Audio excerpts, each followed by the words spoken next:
Assalamualaikum warahmaullahi wabarakatuh. Saya Sarniti, nomor NIM 191230159. Di sini saya akan menjelaskan materi tentang konsep pendidikan seumur hidup. Yang pertama yaitu konsep pendidikan seumur hidup. Dalam GBHN dinyatakan bahwa pendidikan berlangsung seumur hidup dan dilaksanakan di dalam lingkungan rumah tangga, sekolah, dan masyarakat. Karena itu, pendidikan ialah tanggung jawab antara keluarga, masyarakat, dan pemerintah. Konsep pendidikan seumur hidup merumuskan suatu asas bahwa pendidikan adalah suatu proses yang terus-menerus dari bayi sampai meninggal dunia.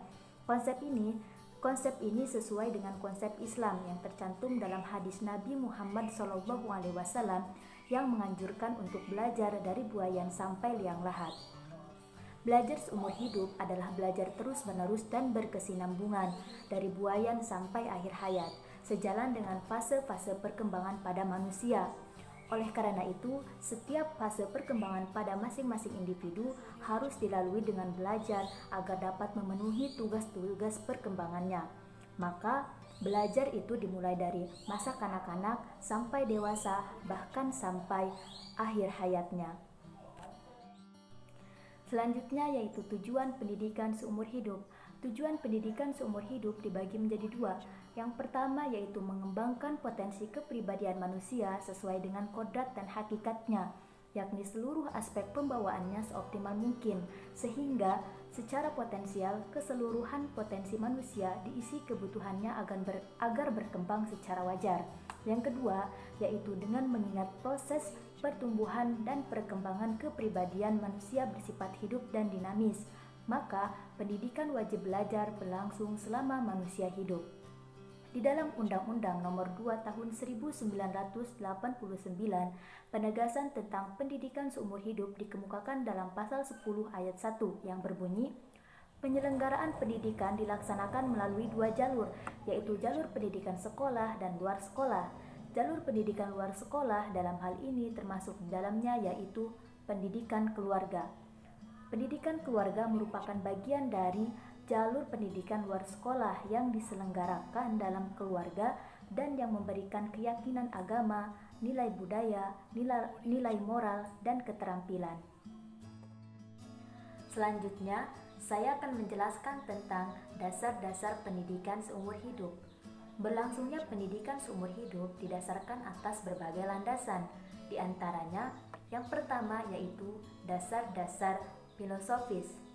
Dasar-dasar filosofis ini menyatakan bahwa sesungguhnya manusia merupakan kesatuan integral potensi-potensi, yaitu manusia sebagai makhluk pribadi, sosial, dan susila. Yang kedua yaitu dasar-dasar psikofisis. Dasar-dasar psikofisis ini merupakan dasar-dasar kejiwaan dan kejasmanian manusia. Realitas dasar psikofisis menunjukkan bahwa pribadi manusia merupakan kesatuan antara yang pertama yaitu potensi-potensi kesadaran rohani, yang kedua yaitu potensi-potensi kesadaran jasmani, dan yang ketiga yaitu sosial budaya. Dan yang terakhir yaitu dasar-dasar sosio-budaya. Dasar-dasar sosio-budaya ini mencakup diantaranya yang pertama yaitu tata nilai warisan budaya bangsa seperti gotong royong. Yang kedua yaitu nilai filsafat bangsa yaitu Pancasila, dan yang terakhir yaitu nilai-nilai tradisi seperti kesenian. Selanjutnya yaitu faktor-faktor yang mempengaruhi pendidikan seumur hidup. Pendidikan seumur hidup atau lifelong education adalah pendidikan yang tidak berhenti sampai individu menjadi dewasa, tetapi akan terus berlanjut sampai sepanjang hidupnya. Dan pendidikan seumur hidup akan semakin tinggi urgensinya pada saat ini karena manusia akan terus-menerus menyesuaikan diri agar tetap hidup dalam kondisi lingkungan yang selalu berubah.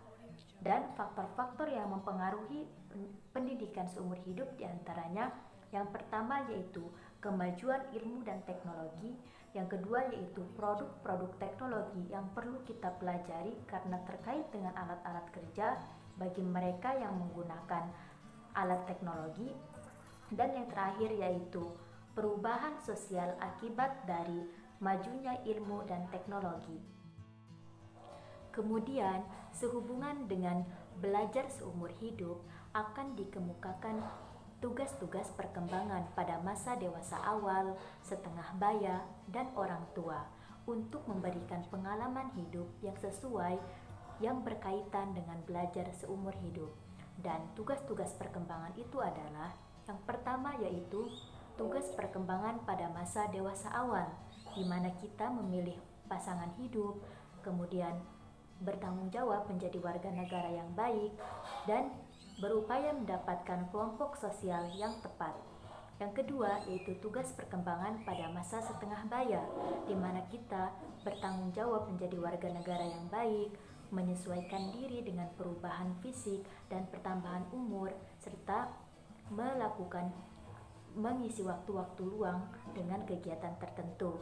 Yang ketiga yaitu tugas perkembangan pada masa tua, di mana kita menyesuaikan diri dengan menurunnya kekuatan fisik, kesehatan, dan pendapatan, serta menyesuaikan diri dengan keadaan janda dan duda.